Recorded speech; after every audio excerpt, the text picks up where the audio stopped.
Bersama-sama kita kasih tepuk tangan yang luar biasa bagi Tuhan kita.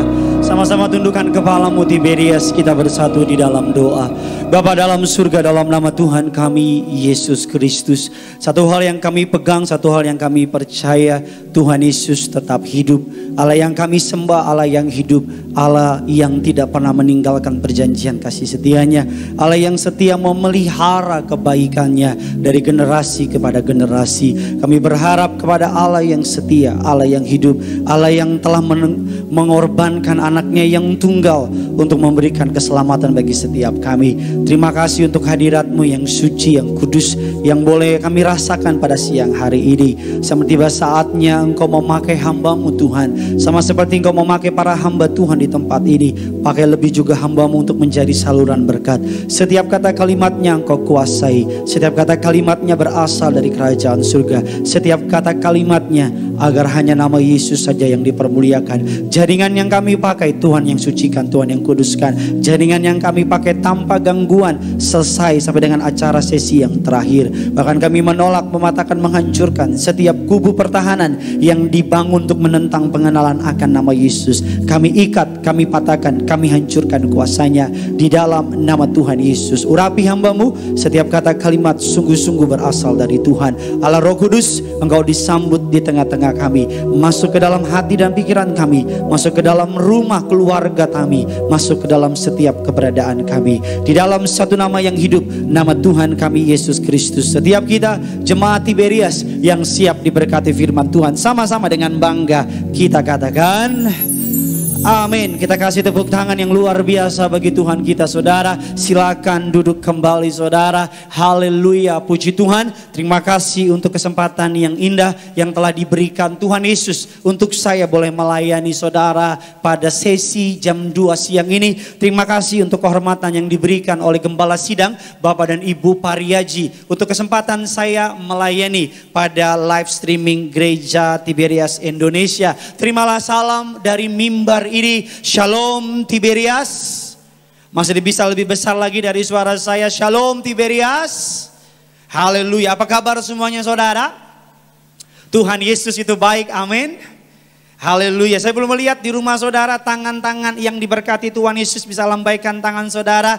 Haleluya, dimanapun saudara berada, kasih tepuk tangan dulu yang luar biasa buat Tuhan kita. Salam Tiberias Medan, salam Tiberias Pontianak, Tiberias Manado, Tiberias Surabaya, Tiberias Makassar, Tiberias Semarang, dan Tiberias yang lainnya saudara. Senang sekali saya dapat kembali melayani saudara pada ibadah live streaming pada siang hari ini. Keluarkan pulpen saudara, keluarkan catatan saudara, kita masuk dalam serial khotbah yang terakhir, Rethinking Your Life saudara. Kalau minggu lalu saya membahas mengenai thinking like Jesus, berpikir seperti Yesus. Kalau hari Rabu kemarin saya membahas mengenai your view of God, atau cara saudara memandang Tuhan saudara. 3 poin telah saya bahas dan hari ini saya ingin membahas 3 poin yang terakhirnya saudara. Cara saudara dan saya memandang Tuhan. Keluarkan pulpen saudara,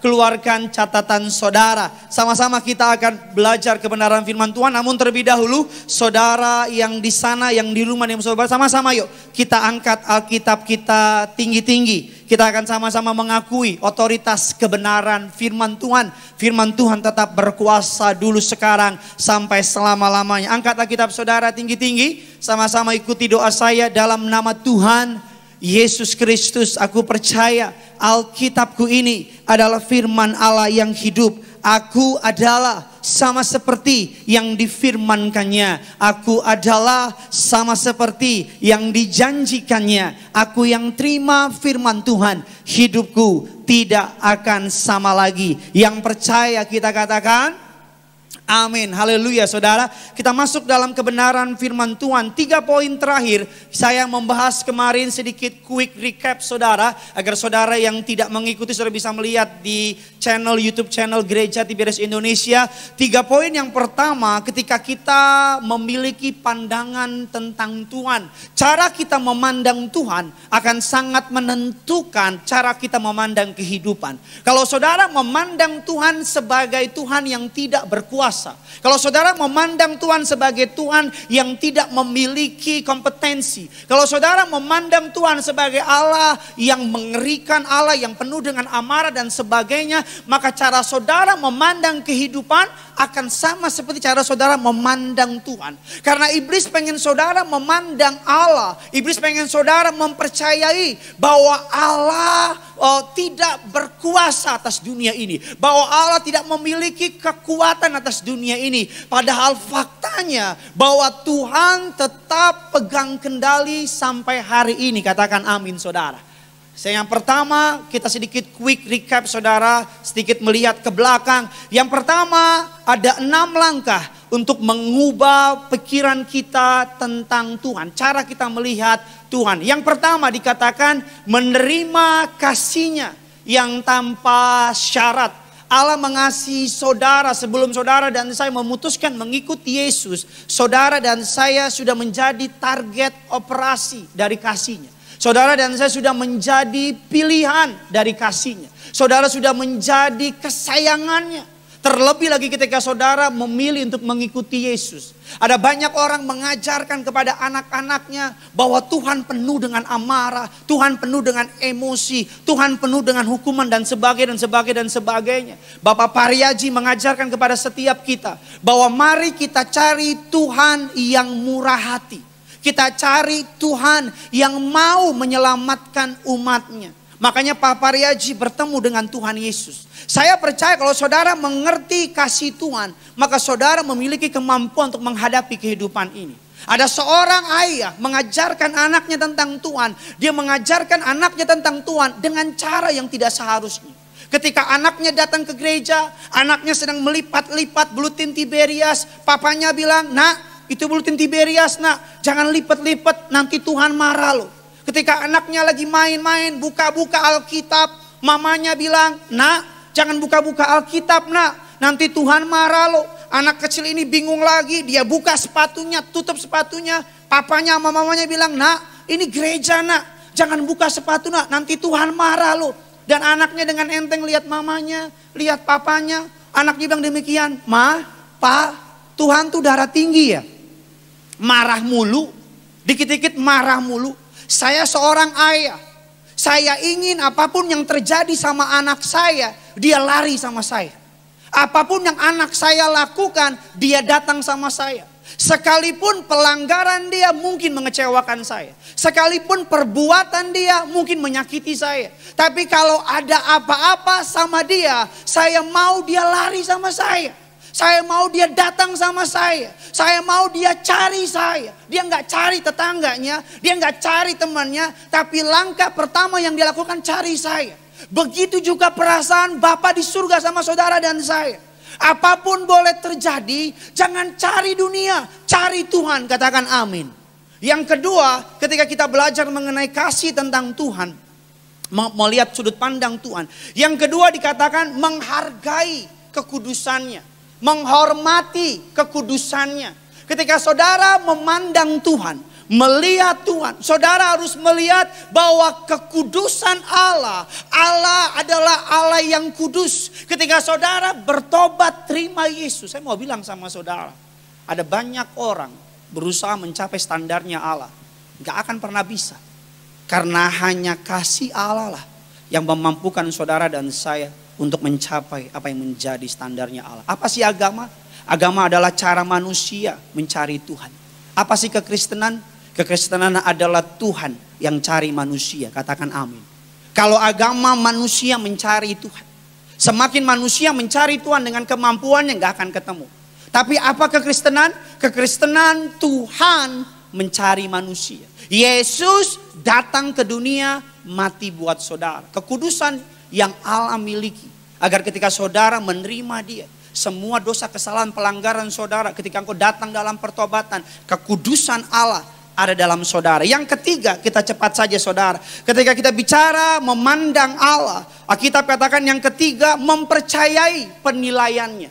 Mempercayai penghakimannya. Apapun yang Tuhan lakukan, kita percaya adalah yang terbaik bagi kehidupan kita. Katakan amin. Apapun yang Allah perbuat, kita percaya adalah yang paling tepat buat kita.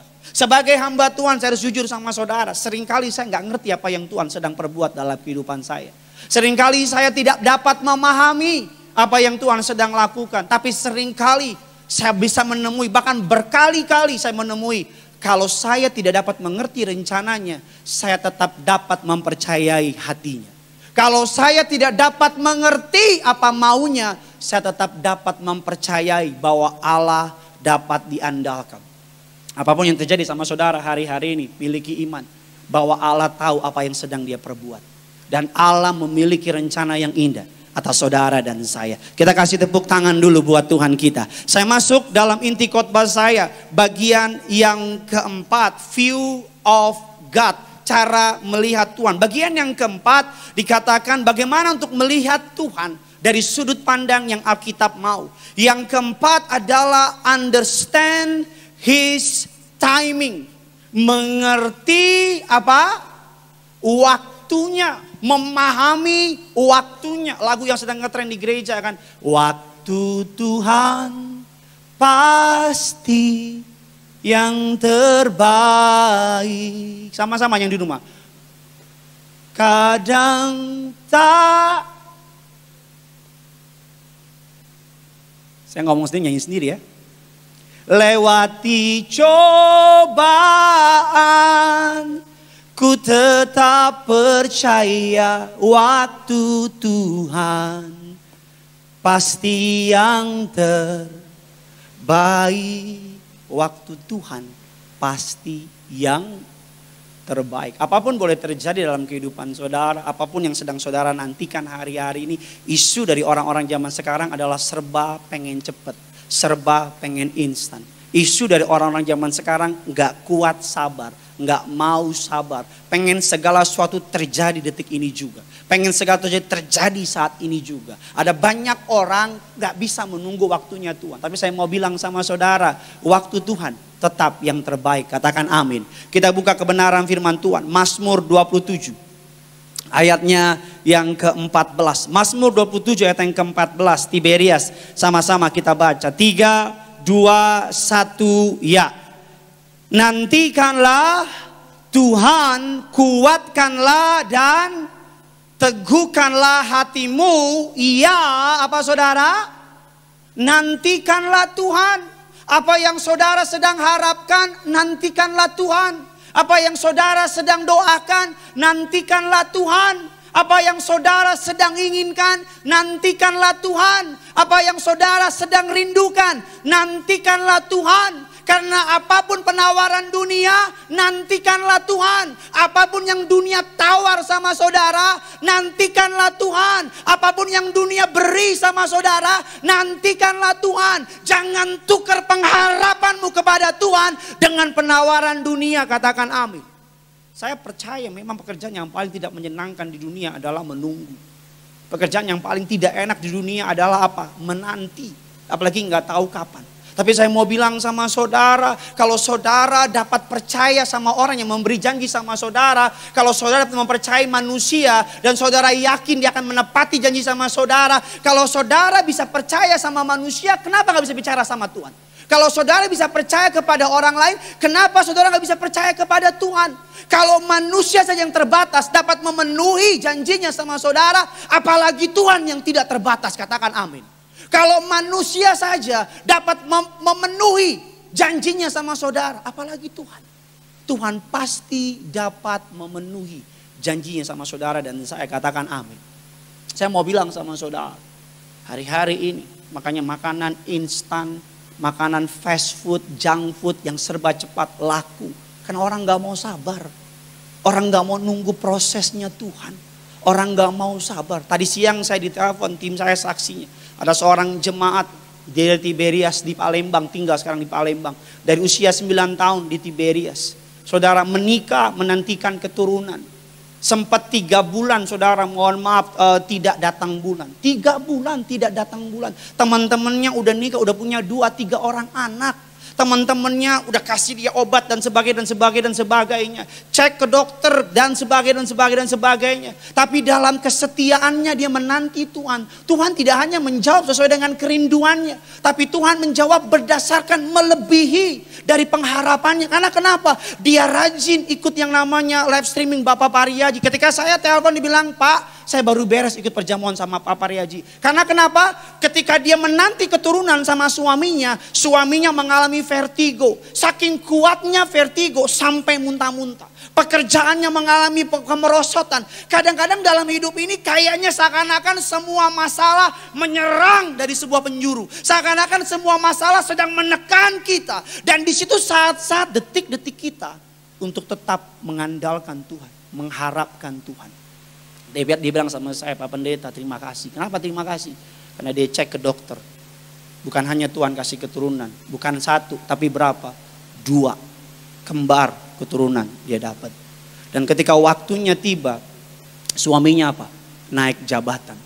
Karena suaminya pernah kena vertigo, bukan hanya naik jabatan. Bosnya atau rekan kantornya kasih pekerjaannya sama suaminya karena baru vertigo. Setengah atau sebagian pekerjaan dari suaminya dikasih sama teman-temannya. Bayangin, mana ada orang dapat pekerjaan, jabatan naik, promosi, pekerjaannya setengah dikasih sama temennya. Ibunya lagi nonton hari ini dari Palembang. Salam Bu. Saya mau bilang sama saudara, kadang-kadang bukan Tuhan belum mau jawab doa kita. Kadang-kadang bukan Tuhan belum beri jawaban doa kita. Tapi karena kadang-kadang Tuhan tahu kita belum siap.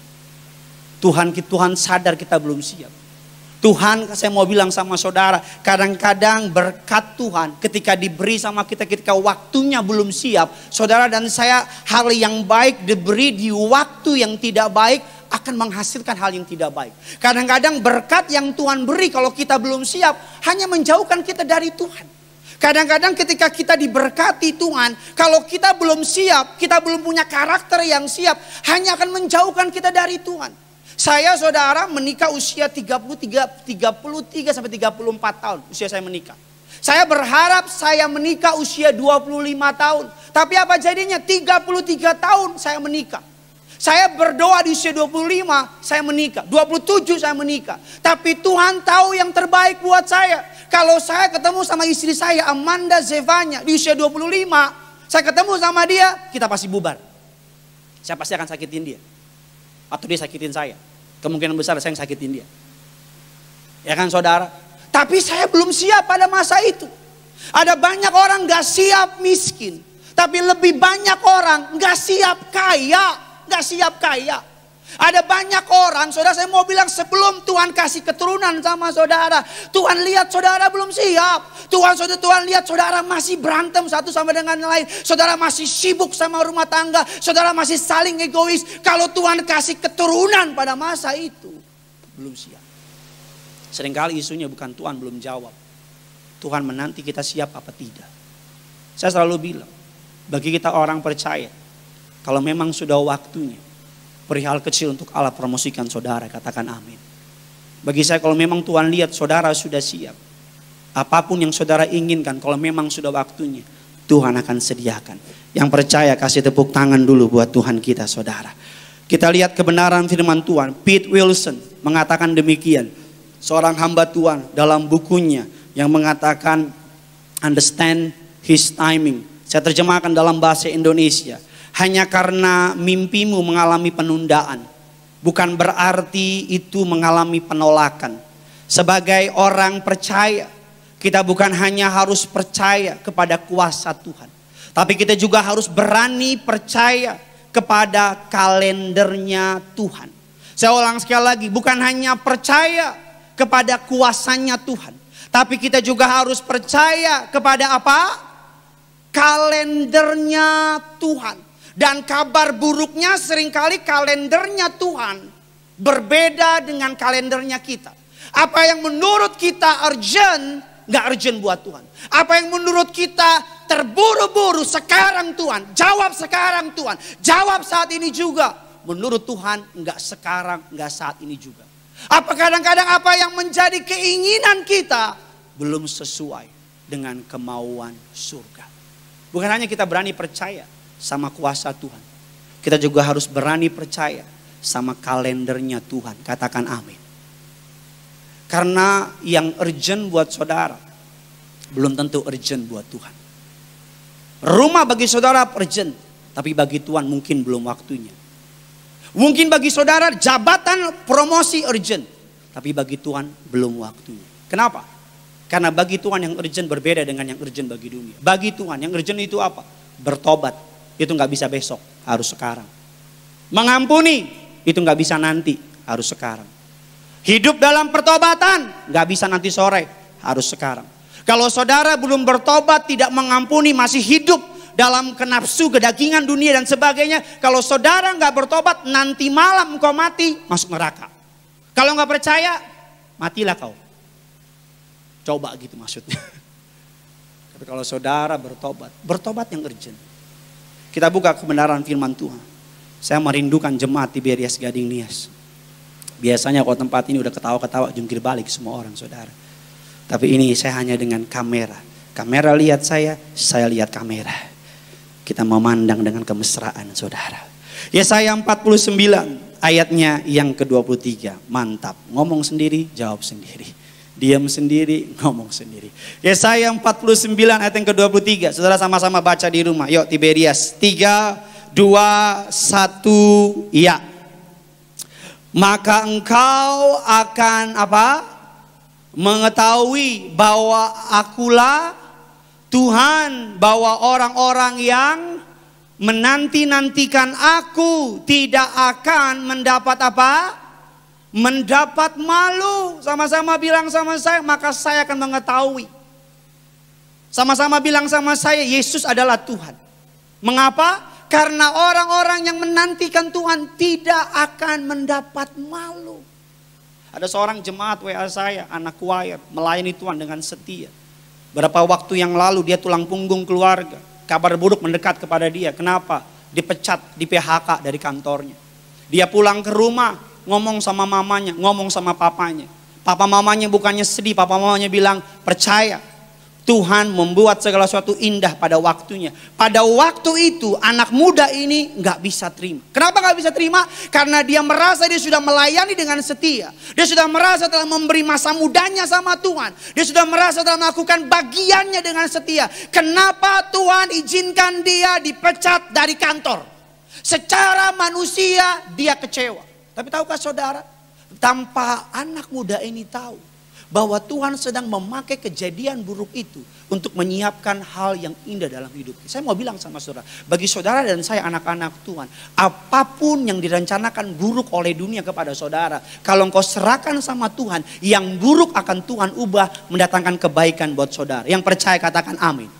Anak muda ini saudara, dia pulang ke rumahnya dengan hancur hati. Tapi dia bawa kekecewaannya sama Tuhan. Dia bawa kepedihannya sama Tuhan. Dia hancur hati, dia letakkan di bawah kaki Tuhan. Dia menangis.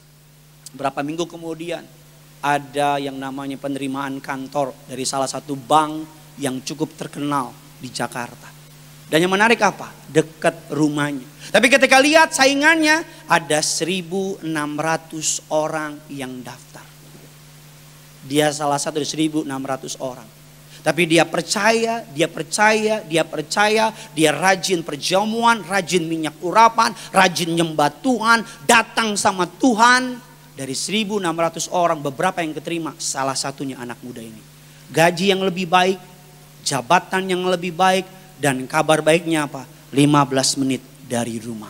Lebih dekat dari yang sebelumnya. Kasih tepuk tangan dulu buat Tuhan kita. Yang kedua saudara, kita cepat saja. Apa yang bisa kita pelajari? View of God. Yang pertama, memahami waktunya Tuhan. Sebelum saya masuk ke poin yang kelima, ada satu ayat yang menarik. Kita buka kebenaran firman Tuhan, Yohanes 11 ayatnya yang ke-15. Yohanes 11 ayat yang ke-15. Ini kata Yesus kepada Marta dan Maria. Tetapi syukurlah aku tidak hadir pada waktu itu. Sebab demikian lebih baik bagimu. Sama-sama bilang sama saya, lebih baik bagi saya. Supaya kamu dapat belajar apa? Percaya. Supaya kamu, saudara bayangin Maria dan Marta sedang dalam keadaan berduka. Kokonya, kakaknya, abangnya, brothernya sedang meninggal. Yesus datang terlambat 3 hari lebih. Alkitab katakan Maria Marta me-WA Yesus, versi saya Gideon 1 ayat 2. Marta mau Yesus, Sus, apa kabar tak? Dirit doang nih kayak koran. Makasih, mantap. Saya kangen sama saudara. Alkitab katakan Yesus sengaja menunggu beberapa hari mendengar kabar Lazarus sakit. Alkitab katakan apa? Ketika Yesus datang, Marta Maria berkata, ada kalau saja engkau datang, saudaraku Lazarus gak akan mati. Apa kata Yesus? Syukurlah aku tidak hadir hari itu. Aduh, bayangin Maria Marta itu emosi gimana ya. Saudaranya mati. Yesus, kalau engkau datang pada hari itu, saudaraku gak akan mati. Yesus bilang, syukurlah aku tidak datang hari itu, bayangin. Saya bilang di awal khotbah saya, seringkali kita gak dapat mengerti Tuhan.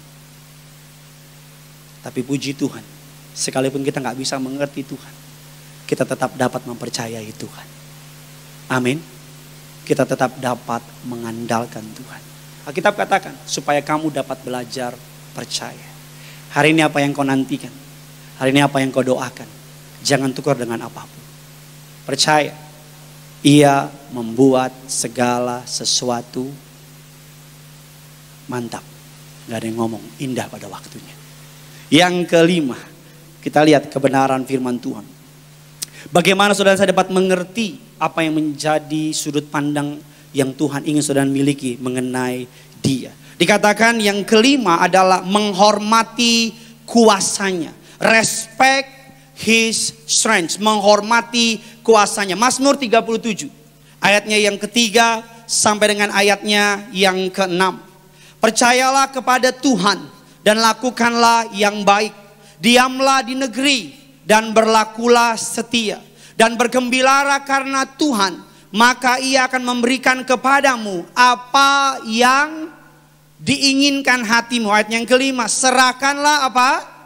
Hidupmu kepada Tuhan dan percayalah kepadanya dan Ia akan apa? Bertindak. Ayatnya yang keenam, sama-sama kita baca. Ia akan memunculkan apa?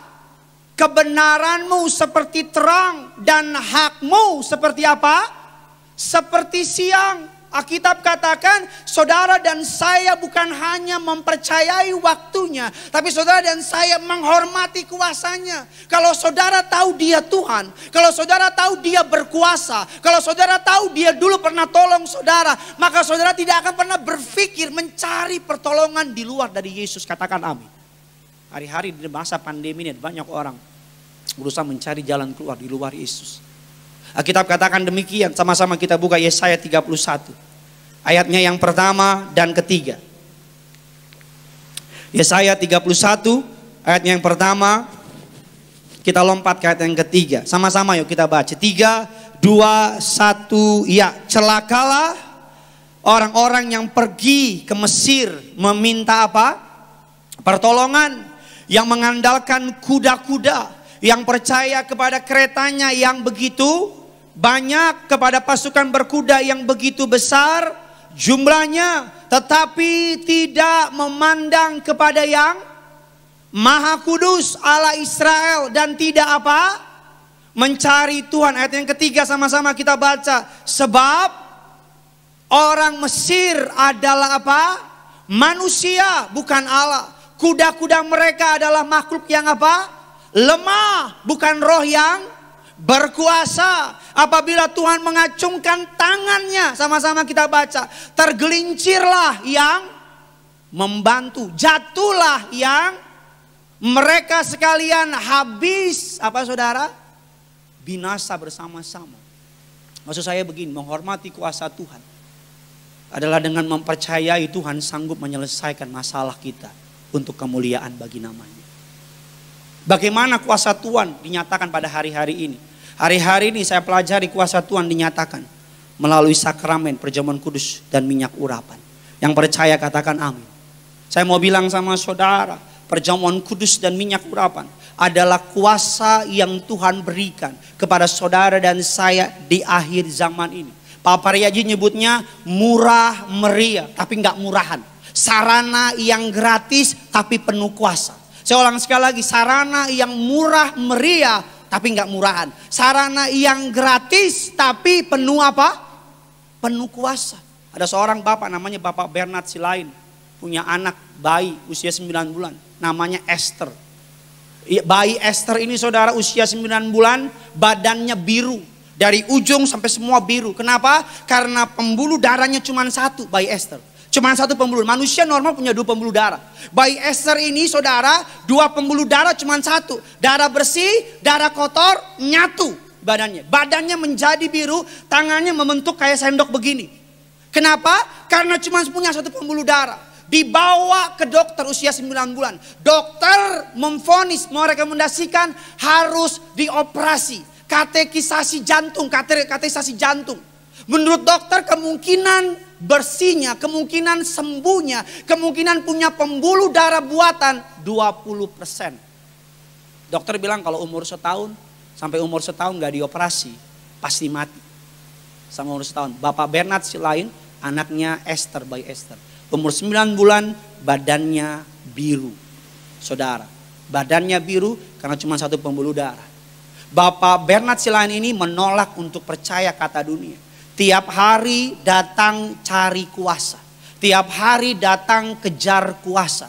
Tiap hari datang mengikuti sakramen perjamuan kudus di gereja Tiberias. Datang dalam ibadah pelayanan pendeta Pariaji. Tiap hari datang. Ada jadwal di mana dia kejar. Selama 6 bulan bayinya ketika dibawa ke rumah sakit. Usia 1 tahun 3 bulan. Sampai dokternya kaget. Dokter bilang apa? Loh kok gak mati ini bayi? Karena 1 tahun dokter vonis harus mati. Dan kabar baiknya apa saudara? Ketika dicek ke dokter karena berat badannya gak naik dan sebagainya. Saudara, badannya keadaannya mengalami penurunan. Mau gak mau saudara, Bapak Bernard Silain ini harus dioperasi bayinya. Dia tanda tangan operasi, tapi mau bilang sama saudara. Kalau Tuhan tolong sampai tuntas, katakan amin. Kalau Tuhan bela sampai tuntas, katakan amin. Tuhan gak pernah setengah-setengah, katakan amin. Ketika disuruh puasa untuk akan dioperasi. Bayi Esther ini 1 jam sebelum operasi. Papanya Pak Bernard Silain kasih darah Yesus. Dokter sama suster bilang gak boleh. Ini kesaksian Pak Bernard. Saya siap tanda tangan surat. Kalau anak saya mati karena terima tubuh dan darah Yesus. Saya gak akan tuntut rumah sakit. Gak bisa main-main. Butuh iman untuk ngomong kayak begitu. Kalau anak saya mati karena tubuh dan darah Yesus, saya nggak akan tuntut rumah sakit. Dokter memvonis namanya Profesor Yusuf. Memvonis 8 jam operasi. Dibikin yang namanya pembuluh darah buatan.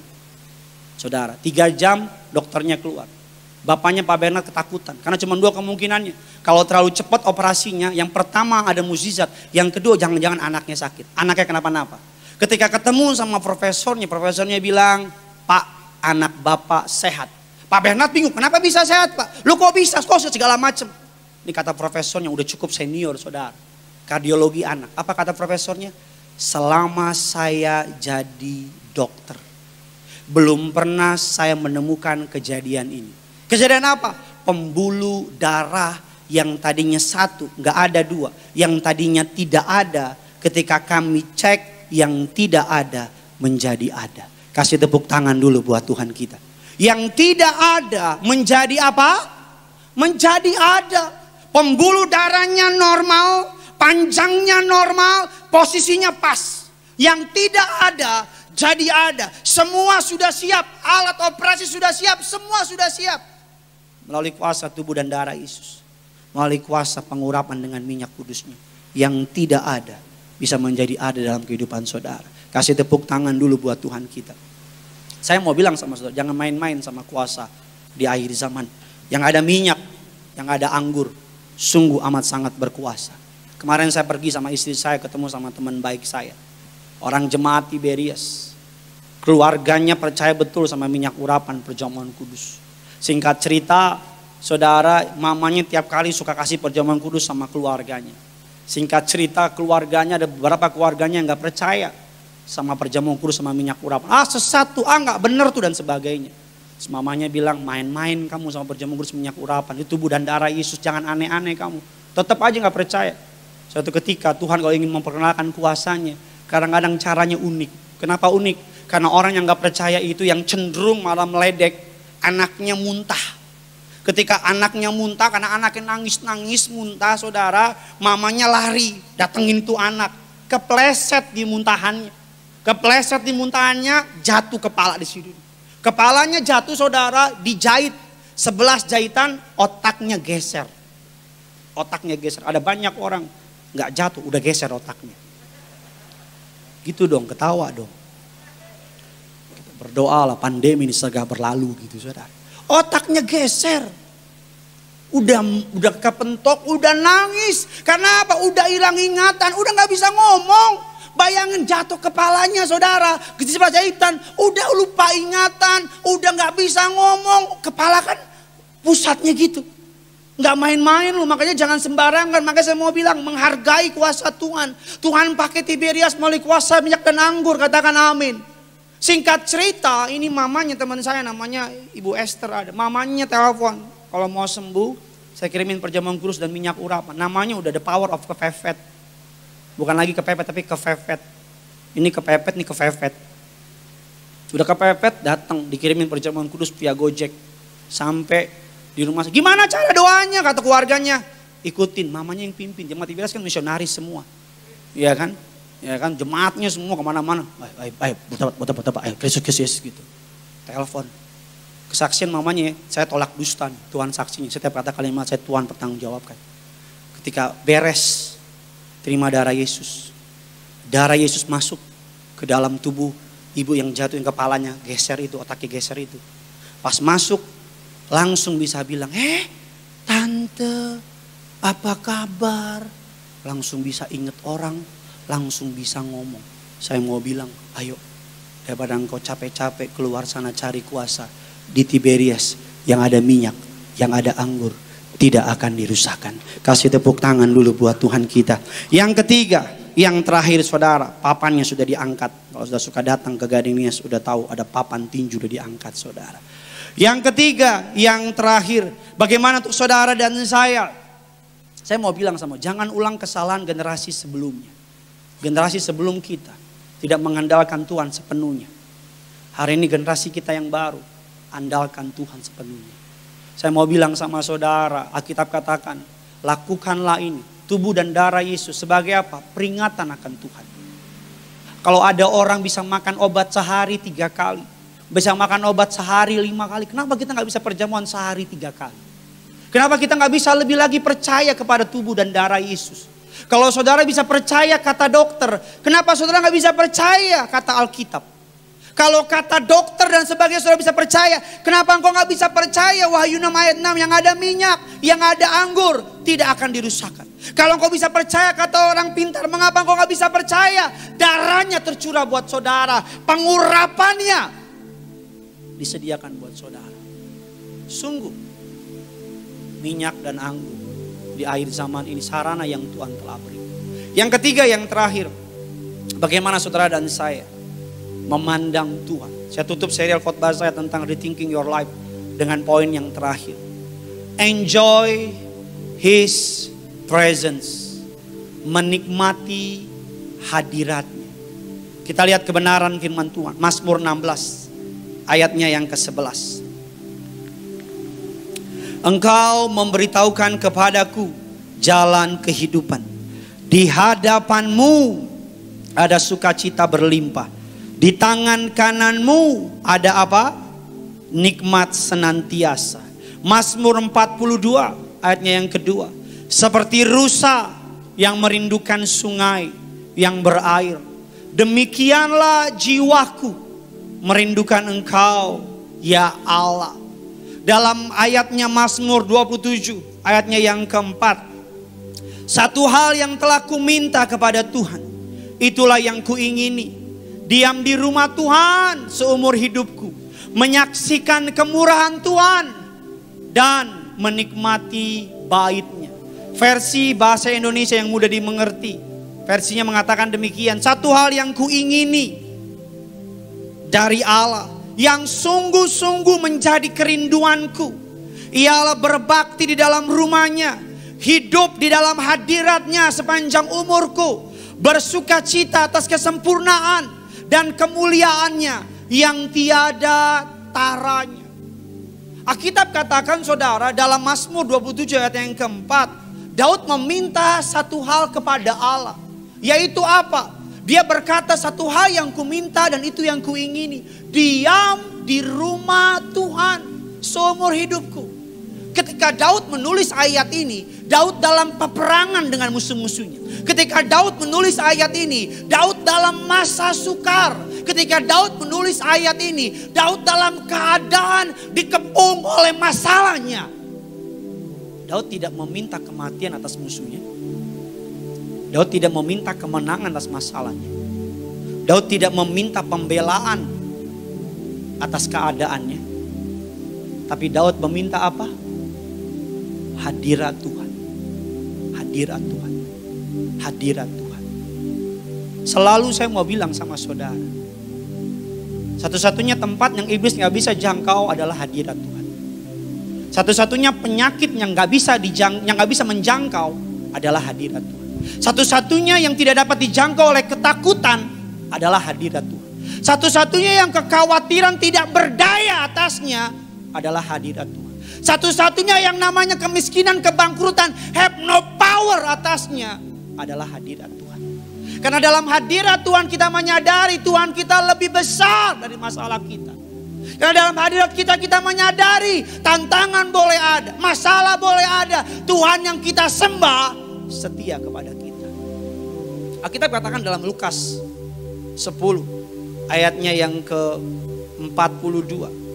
Kita lihat tuh ayat yang ke-41. Sedang Marta sibuk sekali melayani.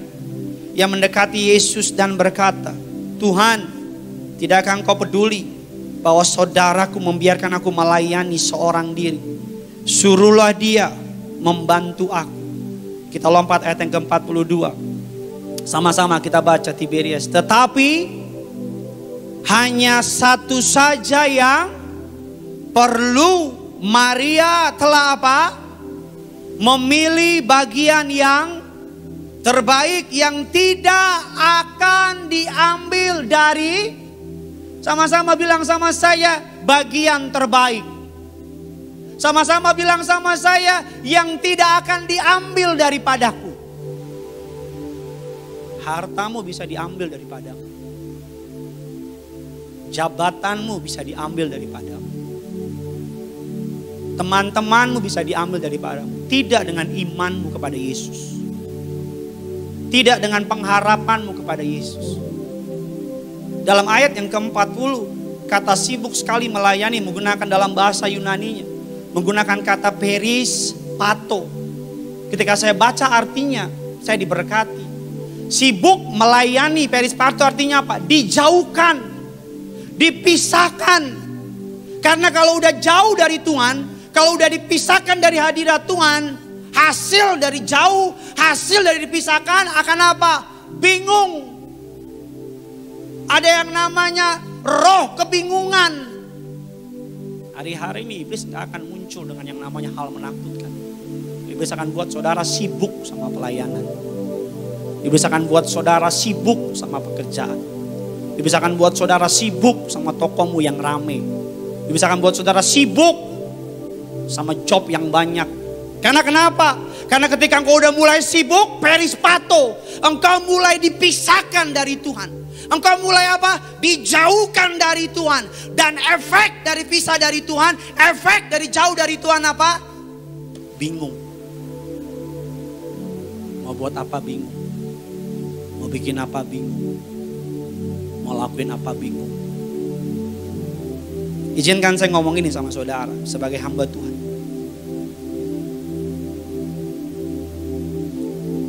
Berani bayar harga untuk membangun hubungan sama Tuhan. Berani bayar harga untuk cari Tuhan lebih lagi. Karena engkau hanya sekuat dari hubunganmu sama Tuhan. Ayat saya yang terakhir. Kita lihat kebenaran firman Tuhan. Dalam Mazmur 84 ayat yang ke-10, terjemahan NLT. A single day in your court is better than 1,000 anywhere else. 1 hari di pelataran lebih baik daripada 1000 hari di tempat lain. Waktumu hari ini sama Tuhan, nonton live streaming, dengar firman, jauh lebih baik daripada waktumu di dunia. Makanya Raja Daud mengatakan apa? Segala sesuatu boleh kau ambil daripadaku, tapi jangan rohmu kau ambil daripadaku. Raja Daud berkata apa? Semua boleh meninggalkan aku, tapi Tuhan menyambut aku. Ketika Musa hendak melangkah keluar dari tanah Mesir, Allah berkata kepada Musa, aku utus malaikat jalan di depan engkau. Apa kata Musa kepada Allah? Sekalipun aku tidak akan melangkah kalau bukan engkau yang menuntun aku. Ini masa yang sukar, ini masa yang sulit. Hanya dekat sama Tuhan, hanya nempel sama Tuhan. Kalau saudara pelajari, Raja Daud adalah seorang raja. Dia telah pergi ke tempat-tempat terbaik di dunia, di tempatnya, di masanya pada waktu itu. Dia berkata apa? Lebih baik 1 hari di pelataran daripada 1000 hari di tempat lain. Doa saya, engkau mencintai hadirat Tuhan. Doa saya, engkau mencintai His presence, tempat kudusnya. Doa saya, engkau gak berani keluar rumah tanpa nyembah Tuhan. Engkau gak berani masuk ke dalam sesuatu, engkau gak berani memutuskan apapun tanpa tanya sama Tuhan. Karena dunia ini begitu mengerikan tanpa Tuhan. Tutup Alkitab kita. Kita kasih tepuk tangan yang luar biasa.